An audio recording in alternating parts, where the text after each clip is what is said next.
लोगों से मैं गुजारिश करता हूँ कि इस वीडियो को देखिए और ज्यादा से ज्यादा आगे बढ़ाइए, यही गुजारिश कर सकते हैं आपके। गमछा है मेरे सर पे,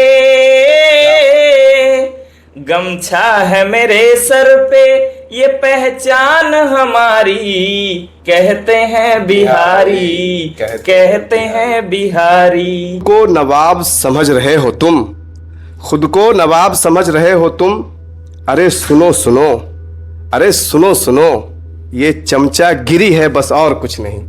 इनका नाम मोहम्मद तस्लीम, कलमी नाम रजा तस्लीम है, पिता डॉक्टर हकीम, उम्र इनका 27 साल, अस्थाई पता पचम्बा है, शिक्षा इनका MA BEd, नौजवान शायर है पेशे से और नौकरी भी करते हैं इंटर स्कूल अवामा में, उर्दू शिक्षक है। इंदर सिंह लोक संस्कृति पुरस्कार 2023, केसरी नंदन पुरस्कार 2023। जय हिंद दोस्तों, स्वागत है आप लोगों का टॉक विद सद्दाम में। हमारे आज के गेस्ट हैं नौजवान शायर, नवादा जिला के नौजवान शायर रजा तस्लीम जी। तस्लीम रजा जी, स्वागत है आपका टॉक विद सद्दाम में। बहुत शुक्रिया आपका। और सबसे पहले तो मैं आपको मुबारकबाद देना चाहूँगा कि ज़िला नवादा में इस तरीके की एक नई पहल जो हम लोगों के बीच में सामने आई है, तो मेरी बहुत सारी शुभकामनाएं, नेक तमन्नाएं आपको। आप अपने पत्रकारिता के क्षेत्र में खूब नाम रोशन करें, हमारी ढेर सारी शुभकामनाएं आपके साथ। शुक्रिया आपका। सवालों जवाब का सिलसिला अब शुरू होता है जी बिल्कुल। और मैं एक अपील, एक गुजारिश आपसे ये करूंगा कि क्योंकि ये जो शो है, यहाँ पे हम ऐसे लोगों को बुलाते हैं जो अपने संघर्ष भरी जिंदगी में संघर्ष करके कुछ हासिल किया हो। जैसे आप शायर हैं, नौजवान शायर हैं, मेरा बुलाने का मकसद यही था कि आप शायर हैं, लेकिन मुझे पता ये चला कि आप टीचर भी हैं, शिक्षक भी हैं, तो ये अच्छी बात है। अब चूंकि आप शिक्षक हैं, आपका शिक्षा भी हाई लेवल का है, तो आपको शिक्षा प्राप्त करने में, शायरी सीखने में, शायर बनने में कितना मेहनत करना पड़ा, कितना संघर्ष करना पड़ा, ये सारी चीजें हम जानेंगे और लोग भी जानेंगे, है ना। तो हम यही गुजारिश करेंगे कि जो भी कहें सच कहें, सच के सिवा झूठ ना कहें, है ना। जो भी हम पूछ रहे हैं आपसे, जो आपकी जिंदगी की संघर्ष आपने किया है अब तक 27 सालों में और ये नौकरी प्राप्त करने में, शायर बनने में, वो चीजें आप यहाँ पे रखेंगे कि आपने सबसे पहले शेर कौन सा लिखा, कब लिखा, जब लिखा था तब आपकी उम्र क्या थी, उस वक्त हालात क्या थे। जैसा कि अभी आप बता रहे थे शायरी के बारे में मेरे, तो हाँ, आपने सही फरमाया कि मैं आपके पड़ोस में इंटर स्कूल अमावा में एज ए उर्दू टीचर ज़ेरे मुलाजमत हूँ लगभग 2 सालों से।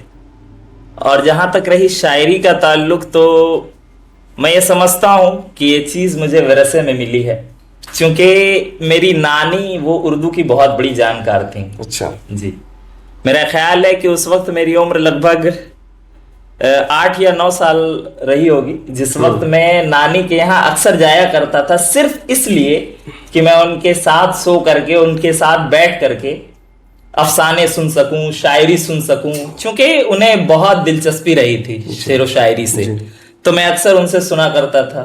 तो कहीं ना कहीं ये जीन ट्रांसफर होता हुआ मुझ में आया है।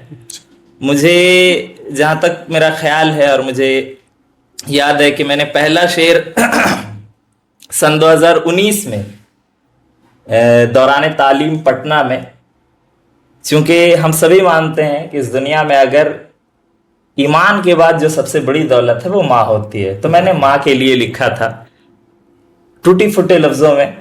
लोगों ने जिसे खूब पसंद किया और पता नहीं, हमको लगा कि वो शायरी जैसा कुछ हो गया है। वो शुरुआती दौर का था, लेकिन उसमें एक मैसेज है। आप अपनी वालदा से, अपनी माँ से, अपनी अम्मी से खूब मोहब्बत करते हैं, तो ऐसे अशार जो हैं वो आपके जहन से, जाहिर सी बात है, वो बाहर निकल कर आते हैं। तो मैं वो शेर आपके बीच रखता हूँ।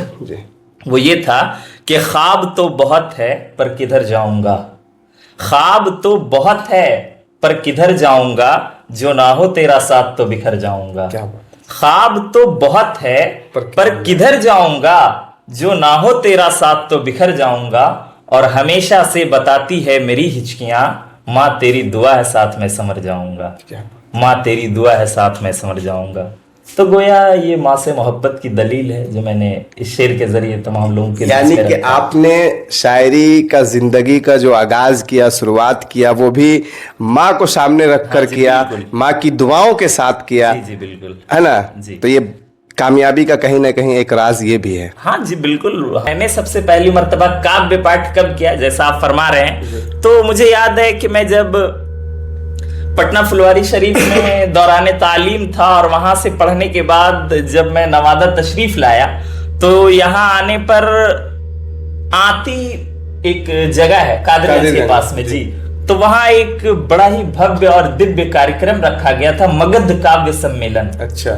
तो मेरी पहली हाजिरी वहीं कवि सम्मेलन में, मगध काव्य सम्मेलन में हुई और मैंने पहला शेर वहां पे पढ़ा। और जहां तक मुझे याद है कि उस प्रोग्राम में मेरे जो उस्ताद मोहतरम हुए, हाई स्कूल के teacher doctor Nagendra Upadhyay sir भी उसमें बतौर शायर मौजूद थे हिंदी के, और मैं बतौर शायर मौजूद था उर्दू के। तो वहां पे शायरी करना और लोगों को अपनी ओर, लोगों ने हाँ मुतासिर हो गए, लोगों को प्रभावित करना, ये एक बहुत खुशनुमा पल रहा मेरे लिए। और मेरे उस्ताद मोहतरम डॉक्टर नागेंद्र उपाध्याय साहब ने गले से लगा लिया और जाहिर है उनके आंखों से आंसू तक गिरे, और वो ये कह रहे थे कि तस्लीम, मैं आज बहुत खुश हूं कि जिस मंच पे मैं बतौर कवि बैठा हुआ हूं, वहां पे मेरे शागिर्द भी बतौर उर्दू के शायर मौजूद हैं। तो वो एक खुशनुमा पल है जिसे मैं हमेशा अपने जिंदगी में अपने साथ रखूंगा। तो मेरी जिंदगी का पहला काव्य पाठ वही मगध काव्य सम्मेलन आती में। शायर बहुत तरह के होते हैं, ठीक है, लेकिन कुछ तरह के शायर ऐसे हैं जो बहुत प्रचलित हैं, जैसे में दिल फेक, आशिक, इनकलाबी। आप इनमें से कौन से हैं? दिल फेक है, आशिक है, इनकलाबी है, क्या है? देखिए, दरअसल शायर जो होता है वो समाज का आईना होता है। समाज में घटित अच्छाइयां और जो अच्छी चीजें जो हो रही हैं समाज में घटित, तो समाज के अच्छाइयों को भी और बुराइयों को भी लोगों के सामने पेश करना, ये एक शायर का काम होता है। अच्छा, दूसरी बात मैं ये बताऊं कि एक शिक्षक जो होता है वो समाज का मार्गदर्शक होता है और राष्ट्र निर्माता होता है। समाज को बेहतर बनाने में, समाज के उत्थान के लिए उसका बड़ा अहम योगदान होता है। मेरी खुशनसीबी है कि मैं शायर भी हूँ और एक शिक्षक भी हूँ, तो मेरी जिम्मेदारी इसलिए भी बढ़ जाती है। और दोनों काम आप सामाजिक कर रहे हैं। हाँ जी, तो ये आप लोगों की मोहब्बत है और बड़ों की दुआओं का समरा है कि दोनों काम करने की मैं कोशिश कर रहा हूँ। शायरी पढ़ने से कोई शायर नहीं होते हैं जी। अगर मैं गलत सवाल करूं तो आप टोक सकते हैं कि शायरी पढ़ने से कोई शायर नहीं होते, है ना? शायर होने के लिए कुछ उसूल है, आदाब है। वो उसूल और आदाब क्या है? जी बिल्कुल। देखें, शायरी ये खुदादाद चीज है और जाहिर सी बात है कि जितने भी बड़े शोरा कराम हुए हैं वो कहीं ना कहीं, शायरी एक ऐसा फन है जिसे आपको सीखना होगा। ये इतनी आसान चीज नहीं है कि आप जैसे चाहें लफ्जों को कह दें, तो फिर नस्र और नज्म में क्या फर्क रह जाएगा। शायरी में कई सारे असनाफ हैं, चाहे वो हमद हो, नात हो, मनक़बत हो, कसीदा हो, सबके कहने के अलग अलग तरीके हैं। वजन के साथ कहना, बहर के साथ कहना, गजल में काफिया का होना, रदीफ का होना, इन सारे चीजों को आपको सीखना होगा। और इसके लिए मैं ये समझता हूं कि अगर हमारे कोई भी ऐसे नौजवान हैं जिन्हें सीखना हो, शायरी करना हो, बेहतर शायरी करना हो, मेयारी शायरी करना हो, तो वो किसी एक अच्छे शायर को, उस्ताद को पकड़ें और शायरी के जो बारीकी चीजें हैं, गुर हैं, वो सीखना चाहिए। नज्म, तराना, नगमा, अफसाना और शेर में क्या अंतर है?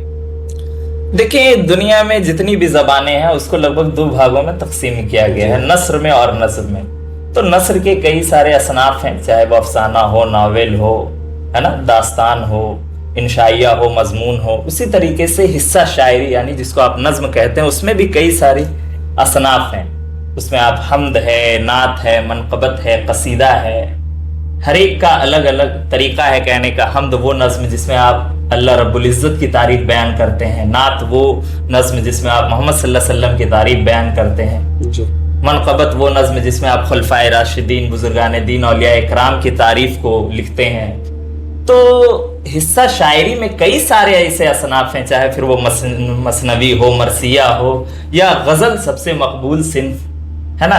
तो कई सारे असनाफ हैं, अलग अलग लिखने का तरीका है, अलग अलग हैयत है उनकी। जी जी। शेर में दो अहम बातें होती हैं, जहां तक मैं समझ पाया हूं। जी। दो अहम बातें होती हैं शेर को मुकम्मल होने के लिए और शेर का वजन बढ़ाने के लिए, शायद अगर मैं ऐसा कहूं तो गलत ना हो।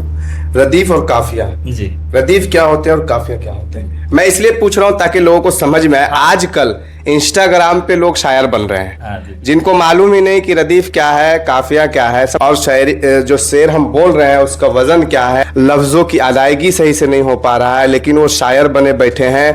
और ऐसे लोगों को अगर मैं यूं कहूं आम जुबान में कि कैसे बोलते हैं, खचिया भर के लोग फॉलो कर रहे हैं उनको सुन रहे हैं, ऐसे लोगों को सुनना पसंद कर रहे हैं। और जो शायर है जिसकी शायरी में एक नसीहत है, एक इनकलाब है, समझ रहे हैं, सीखने के लिए कुछ है, समाज को बदलने के लिए कुछ है, ऐसे लोगों से लोग दूर होते हैं कहीं कहीं। मतलब ऐसा नहीं कह रहा कि पूरा समाज दूर हो रहा, कुछ आज का तबका, आज का नौजवान ऐसे लोगों से दूर होते नजर आ रहे हैं। तो वही मैं पूछ रहा हूं कि शेर में दो अहम बातें होती हैं, एक रदीफ और एक काफिया।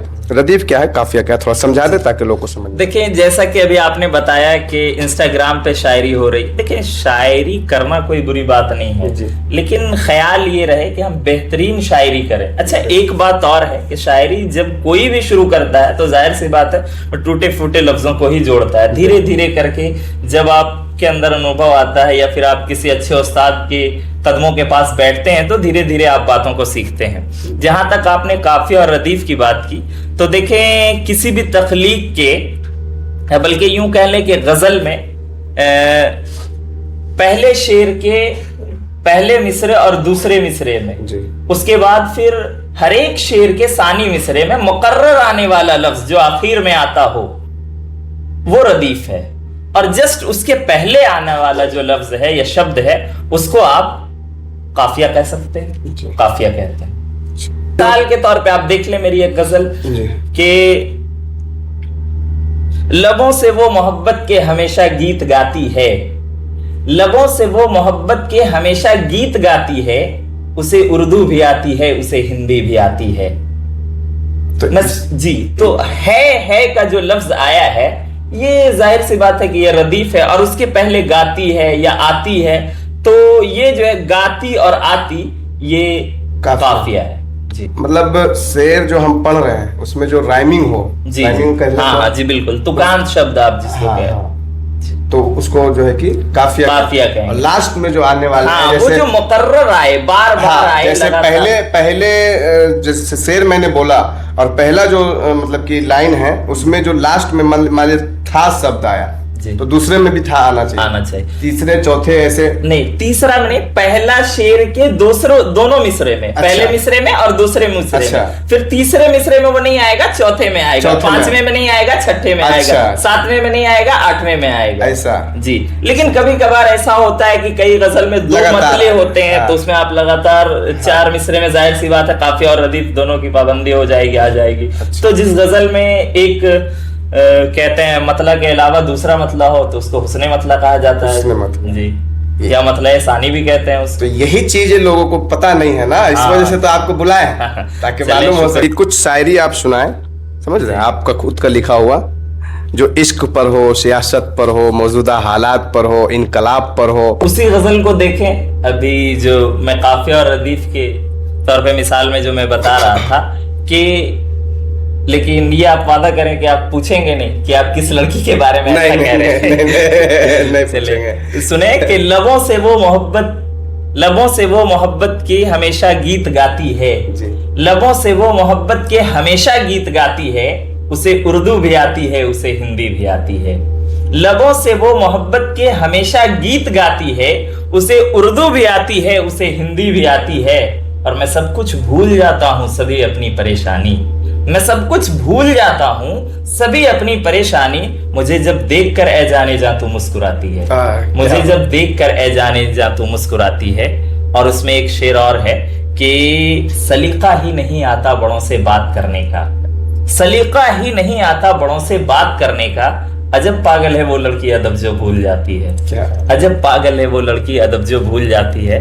और है दिल में क्या उसके आखिर समझ पाया नहीं अब तक। है दिल में क्या उसके आखिर समझ पाया नहीं अब तक। कभी वो मुस्कुराती है कभी आंसू बहाती है। कभी वो मुस्कुराती है कभी वो आंसू बहाती है। और एक शेर जो मुझे बेहद पसंद है वो आप सुने कि कभी वो मुस्कुराती है कभी आंसू बहाती है। और जो जज्बा दिल में रखते हैं सदा कुछ कर दिखाने का, जो जज्बा दिल में रखते हैं सदा कुछ कर दिखाने का, उसी के सामने दुनिया हमेशा सर झुकाती है। उसी के सामने दुनिया हमेशा सर झुकाती। आपने शायरी बोलने से पहले कहा कि पूछेंगे नहीं कि किसके लिए सुना रहे हैं, वो कौन है ना, लेकिन कोई तो है ना। नहीं देखिए शायरी का ताल्लुक जहां तक है, लोगों में ये भी एक भ्रम फैला हुआ है कि शायरी अगर करना हो तो दिल तोड़वाना होगा या फिर आपको एकदम इश्क में डूब जाना होगा। मेरा मानना है कि ये जरूरी नहीं है। जब आप बड़े बड़े शायर को खूब पढ़ेंगे जी, फिर वो चाहे जॉन इलिया साहब हों, हमारे सबसे पसंदीदा शायर जिन्हें मैं बहुत पसंद करता हूं प्रोफेसर वसीम बरेलवी साहब हों, आप जब बड़े बड़े शायर को पढ़ते हैं या फिक्शन पढ़ते हैं, शायरी की बहुत सारी किताबों का जब आप मुताला करते हैं, तो कहीं ना कहीं वो आपका जहन उस तरह का बन जाता है कि आप शायरी करने लगते हैं। आप कुछ ऐसा सुनाए जो आपने लिखा हो और आपको बहुत पसंद आया हो, एकदम बिल्कुल आपका पसंदीदा, जो आपने लिखा बिल्कुल आपका पसंदीदा बन गया हो। देखिए दरअसल हम लोग जिस सरजमीन से हम लोगों का ताल्लुक है वो बिहार है जी। और बिहार पूरे विश्व में अब किसी भी तारुफ का मोहताज नहीं है। तो अपने परिचय में ये चंद लाइनें आपको समर्पित करता हूँ, आपके सुनने वाले नाजरीन को समर्पित करता हूँ, वो आप सुने, तरन्नुम में सुने। कहते हैं बिहारी, कहते हैं बिहारी, कहते हैं बिहारी, कहते हैं बिहारी, है गोली पृथ्वी ये हमी ने है बताया, दे विश्व को जीरो भी गणित हमने पढ़ाया, चाणक्य सनीति भी हमी ने है सिखाया, कहते हैं ये हम फख्र से, कहते हैं ये हम फख्र से, हम ही हैं बिहारी, कहते हैं बिहारी, कहते हैं बिहारी, कहते हैं बिहारी, कहते हैं बिहारी। और सुने कि दशरथ मांझी का आपने नाम सुना हो। बिल्कुल। क्या इश्क की परिभाषा, अगर इश्क करना किसी को हो तो वो आए और हमारे गया में आकर के वो दशरथ मांझी को देखे कि प्रेम अपनी कहानी को भी मशहूर किया है, प्रेम अपनी कहानी को भी मशहूर किया है, मांझी हूं मैं पर्वत का अकड़ चूर किया है, झुकने पे उसे हमने ही मजबूर किया है, गमछा है मेरे सर पे, गमछा है मेरे सर पे, ये पहचान हमारी, कहते हैं बिहारी, कहते हैं बिहारी, कहते हैं बिहारी, कहते हैं बिहारी। और क्या पहचान है, मैं इतिहास की तरफ आपको लेके जाना चाहूंगा। सुने कि गौतम को भी ज्ञान यहीं पर ही मिला था, गौतम को भी हाँ ज्ञान यहीं पर ही मिला था, गोविंद ने धरती पे मेरे जन्म लिया था, मखदूम मनेरी ने यहीं जिक्र किया था, आंगन से मेरे बहती है, आंगन से मेरे बहती है गंगा ये दुलारी, कहते हैं बिहारी, कहते हैं बिहारी, कहते हैं बिहारी, कहते हैं बिहारी। और आखिरी बंद देखें कि वैसे तो परेशान मैं करता भी नहीं हूँ, वैसे तो परेशान मैं करता भी नहीं हूँ, छेड़े कोई मुझको तो मैं डरता भी नहीं हूँ, कॉलर किसी निर्दोष का धरता भी नहीं हूँ, और वैसे तो हूँ दिल से मैं, वैसे तो हूँ दिल से मैं अहिंसा का पुजारी, कहते हैं बिहारी, कहते हैं बिहारी, कहते हैं बिहारी, कहते हैं बिहारी। बहुत शुक्रिया। आपने, आपका पसंदीदा इसीलिए बना क्योंकि बिहारी है, फक्र है, घमंड है, और हाँ जी, आपने बिहार के तमाम इतिहास को पिरोया है। हाँ जी बिल्कुल, ये हमारे लिए ये जाहिर सी बात है, शाद अज़ीमाबादी की और चाणक्य की, आर्यभट्ट की ये धरती है, दिनकर की ये धरती है, कलीम आजिज साहब की ये धरती है, तो हम लोग गर्व से कहते हैं कि हम बिहारी हैं। कि रजा तस्लीम का सियासी नजरिया क्या है? नहीं तो माफ करें, देखें हमको बच्चों को और बच्चियों को पढ़ाने से फुर्सत नहीं मिलती, और जो वक्त मिलता तो मैं शायरी कर लेता हूँ। बच्चिए नहीं तो आप। कहीं ना कहीं मैं सियासी गुफ्तगू से इज्तिनाब करता हूँ। अच्छा, हाँ, लेकिन मैं एक बात जरूर कहना चाहूंगा कि सियासत में आप पढ़ें या ना पढ़ें, ये तो जाहिर सी बात है, ये आपका इख्तियार है, लेकिन मैं तमाम नौजवानों से एक अपील करना चाहूंगा कि सियासत में पढ़कर आप अपने रिश्तों को खराब ना करें। रिश्तों को खराब, जी, ये एक बड़ी बात है, संदेश है। हाँ, ये तमाम नौजवानों के लिए संदेश है कि सियासत में पढ़कर आप अपने रिश्तों को खराब ना करें। तस्लीम जी, कहीं ना कहीं कभी कभी कलम में भी उठा लेता हूँ जी बिल्कुल, और मैं भी लिख लेता हूँ। मैं मतलब प्रोफेशनली शायर तो नहीं हूँ, लेकिन लिख लेता हूँ, और ये गुण हर किसी में होना चाहिए। मैं अपनी लिखी एक शायरी आपको सुनाता हूँ। कुछ ऐसे लोग होते हैं समाज में जो अपने आप को बहुत दबंग समझते हैं, बाहुबली समझते हैं, लेकिन कुछ है नहीं, समझ रहे? तो उन्हीं को मैं जवाब दे रहा हूँ अपनी शायरी के जरिए से। सुने कि खामोशी को डर समझ रहे हो और कुछ नहीं, खामोशी को डर समझ रहे हो बस और कुछ नहीं, समझ रहे? खुद को सुरमा समझ रहे हो लेकिन हो कुछ नहीं, खुद को सुरमा समझ रहे हो लेकिन हो कुछ नहीं।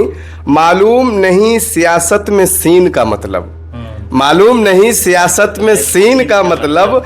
दलाली कर रहे हो बस और कुछ नहीं, दलाली कर रहे हो बस और कुछ नहीं। और समझ रहे हो तुम जिसे शोहरत और बुलंदी, समझ रहे हो तुम जिसे शोहरत और बुलंदी। इसराफे वक्त है बस और कुछ नहीं। इशराफे वक्त का मतलब वक्त का बर्बादी है ना, शायद कि इशराफे वक्त है बस और कुछ नहीं। और खुद को नवाब समझ रहे हो तुम, खुद को नवाब समझ रहे हो तुम। अरे सुनो सुनो, अरे सुनो सुनो, ये चमचा गिरी है बस और कुछ नहीं। कैसा लगा सर? देखिए, जाहिर है आपने अपने जज्बात को मुनज़्ज़म तरीके से ढालने की कोशिश की है जी। कि पर्दे जुल्मत है, पर्दे जुल्मत, फिर भी हकीकत छुप नहीं सकता। पर्दे जुल्मत है फिर भी हकीकत छुप नहीं सकता। बिक जाए हजार बेजमीर मगर, बिक जाए हजार बेजमीर मगर। एक जिंदा दिल कभी बिक नहीं सकता, एक जिंदा दिल कभी बिक नहीं सकता। कैसा लगा सर मेरी शायरी? नहीं, बहुत बेहतरीन।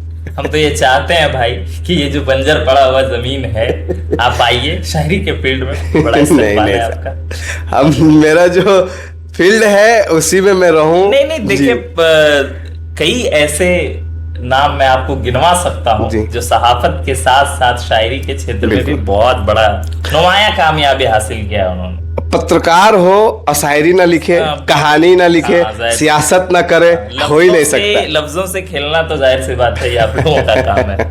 मेरी एक तमन्नाएं है, आइए आप भी इस फील्ड में इंशाल्लाह। आपकी जिंदगी की एक ऐसी सच्ची घटना का जिक्र करें जिससे आप बहुत आहत हुए हो, बहुत दुख हुआ हो, आपको लगा हो कि नहीं ऐसा नहीं होना चाहिए मेरे साथ, मैं इसका हकदार नहीं था। ऐसा कुछ हुआ अब तक?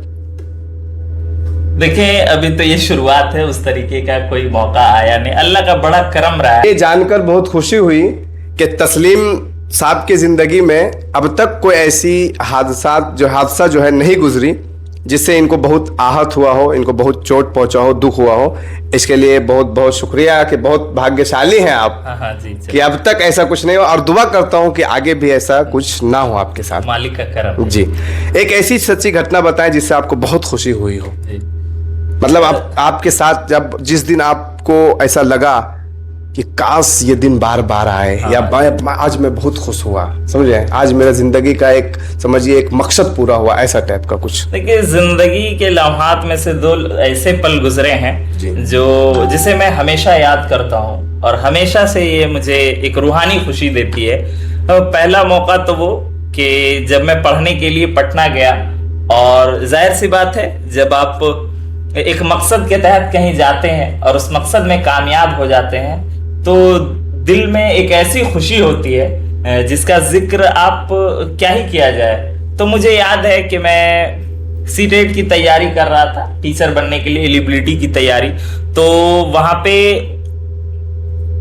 अपने रिजल्ट को लेकर के मैं सबसे पहले वालिद मोहतरम साहब को फोन किया कि पापा मेरा रिजल्ट हो गया। तो वहीं वो कहीं, चूंकि मैंने बताया कि पापा एक डॉक्टर हैं, तो वो मरीज को देख रहे थे और मेरा ये उनसे कहना कि पापा रिजल्ट हो गया है, तो बहुत खुश हुए और उनके आंखों में आंसू जाहिर सी बात आ गए और मैं भी ज़ारो कतार रोने लगा, लेकिन ये खुशी के आंसू थे। तो ये एक बड़ा खूबसूरत वक्त था मेरे लिए, है ना, खूबसूरत पल। हाँ जी बिल्कुल। और बाप मतलब वालिद जो है बेटा की कामयाबी पे आंसू बहा रहा है खुशी में, और बेटा जो है, औलाद जो है कामयाब होकर, है ना, जी अपनी कामयाबी का आंसू बहा रहा है। हाँ जी बिल्कुल, कि मैंने आज अपने पिता को, अपने वालिद को कुछ ऐसा चीज दिया है। हालांकि इससे फायदा तो आपका ही जिंदगी का है, आपके बच्चे की जिंदगी बनेगी, लेकिन आपके वालिद क्योंकि हकीम है, डॉक्टर है, आप मास्टर है, तो शिक्षा का एक घराना चला आ रहा है। जी, उसको आपने कायम रखा है। नहीं, मैं वही कह रहा हूँ कि अल्हम्दुलिल्लाह गांव में एक पापा का एक उस तरीके का हम लोगों के घर का माहौल तालीम के क्षेत्र में एक इज्जत है वालिद मोहतरम के उस एरिया में। तो वो अक्सर बचपन से ये चीज जहन में डालते रहते थे और कहते रहते थे कि बेटा देखो हम डॉक्टर हैं, है ना, और अगर तुम नहीं पढ़ोगे लिखोगे तो समाज में एक बुरा मैसेज जाएगा, लोग कहेंगे कि देखो बाप डॉक्टर है और बेटा टाइल्स का काम कर रहा है या फिर मार्बल का कर रहा है, बैग का कर रहा, तो कहीं ना कहीं ये अच्छी चीज नहीं होगी। तो हमेशा से जहन में कि तालीम हासिल करना है, पढ़ना है, एक गाइडलाइंस था। जी बिल्कुल, और हमने मेहनत किया, अल्लाह ने कबूल किया और बहुत कम वक्त में कबूल किया। 22 साल में मेरी पहली जॉब लगी और फिर उसके बाद लगातार उर्दू के क्षेत्र में बेहतर काम कर रहे हैं, तो ठीक है। तो आपके पसंदीदा शायर कौन है, मिर्जा गालिब या अल्लामा इकबाल? अल्लामा इकबाल। वैसे मैं बताऊं, दौरे हाजिर का वो प्रोफेसर वसीम बरेलवी साहब मुझे बेहद बेहद बेहद पसंद है। आपको पसंद क्या है? अगर मैं ऑप्शन दूं, दो, इश्क या पैसा? जाहिर सी बात है लोग मोहब्बत के भूखे होते हैं, इश्क। पैसा तो बात की बात है। तस्लीम कि मुझे दिल में बसाया है किसी ने, मुझे दिल में बसाया है किसी ने, मुझे अपना बनाया है किसी ने, मुझे दिल में बसाया है किसी ने, मुझे अपना बनाया है किसी ने, नहीं बाकी मेरे आंखों में आंसू, मुझे इतना रुलाया है किसी ने, नहीं बाकी मेरे आंखों में आंसू, मुझे इतना रुलाया है किसी ने, और मेरे कांधे पे जो हल्की नमी है, मेरे कांधे पे जो हल्की नमी है, यहाँ आंसू बहाया है किसी ने, मेरे कांधे पे जो हल्की नमी है, यहाँ आंसू बहाया है किसी ने। और आखिर में एक शेर और है जो एक मैसेज है, हकीकत बयानी, समाज की हकीकत को किस तरीके से पिरोया गया है वो आप देखें कि मेरे कांधे पे जो हल्की नमी है, यहाँ आंसू बहाया है किसी ने, और मेरे औलाद को फुर्सत नहीं है, मेरे औलाद को फुर्सत नहीं है, जनाजे को उठाया है किसी ने, जनाजे को उठाया। आपका पसंदीदा शहर कौन सा, दिल्ली या लखनऊ? जाहिर सी बात है कि दिल्ली। हाँ जी बिल्कुल। लेकिन लखनऊ उर्दू अदब का पहचान है। बिल्कुल बिल्कुल, आप सही कह रहे हैं, लेकिन दिल्ली और आप उर्दू के शायर। हाँ जी बिल्कुल। तो आपकी पसंद मेरे हिसाब से लखनऊ होनी चाहिए थी। नहीं, दिल्ली भी मरकज रहा है। हाँ, मरकज तो रहा है, लेकिन दिल्ली अब कुछ और है। मोमिन साहब वहाँ गुजरे हैं, मिर्जा गालिब साहब बिल्कुल बिल्कुल, बहादुर शाह जफर, लेकिन दिल्ली अब कुछ और है। हाँ जी ठीक है। और लखनऊ आज भी वही है शायद। हाँ बिल्कुल सही बात। दिल टूटे तो शेर और दिल जुड़े तो क्या? दिल टूटे तो शेर जी, और दिल जुड़े तो क्या? दिल जुटे भी तो शेर, है ना? हाँ जी बिल्कुल। आप अपने सुनने वाले को, जानने वालों को, नौजवानों को, और जो नौजवान शेर व शायरी की दुनिया में कदम रख रहे हैं, उनको क्या संदेश देना चाहेंगे? देखिए, मैं उन तमाम बच्चों से या उन तमाम लोगों से जिनके अंदर ये ख्वाहिश है, ये शौक है कि वो शायरी के क्षेत्र में अपना एक अलग पहचान, एक अपना नाम बनाना चाहते हो, या फिर पत्रकारिता के क्षेत्र में अगर वो आना चाहते हो, तो वैसे लोगों से मैं ये कहना चाहूंगा कि आप बेशक आए, है ना, और आप खूब मेहनत करें। जाहिर सी बात है, जब आप मेहनत करेंगे तो अल्लाह आपकी मेहनत को कभी रायगा नहीं जाने देता। वो बेशक सब कुछ अता करने वाला है। आप मेहनत करें और बाकी अल्लाह पे छोड़ दें, अल्लाह जरूर बेहतर करेगा, मुझे ये पूरा उम्मीद है जी। तो लास्ट ये है कि जो लोग संघर्ष करके बिना कुछ हासिल किए घर बैठ गए थक हार के, उनके लिए आप क्या कहना चाहेंगे? मैं चाहूंगा कि इसी में आप अपनी संघर्ष की कहानी भी बता दें। जी। नहीं, देखिए, जाहिर सी बात है कि आपको मेहनत तो करना होगा और पढ़ना होगा। बगैर पढ़े ऐसा कोई शॉर्टकट तरीका नहीं है कि आप अपने जिंदगी को बेहतर बना सकते हैं। तालीम एक ऐसा जरिया है जिसके बगैर आप एक स्वस्थ समाज की परिकल्पना भी नहीं कर सकते हैं। तो पढ़ाई का होना, तालीम का हासिल करना, ये बहुत जरूरी है। आप खूब मेहनत से पढ़ें, अच्छे ढंग से पढ़ें, और मुझे पूरा उम्मीद है कि जब आप खूब मेहनत से पढ़ेंगे और अपने कामों में जो आपको हासिल करना हो उसमें आप एकदम लग जाएंगे, तो जाहिर सी बात है उसमें आप कामयाब हो जाएंगे। कामयाब हो जाएंगे, बिल्कुल कामयाब होंगे। आपकी संघर्ष की कहानी क्या रही? आपने कितना संघर्ष किया एक शिक्षक बनने के लिए, एक शायर बनने के लिए?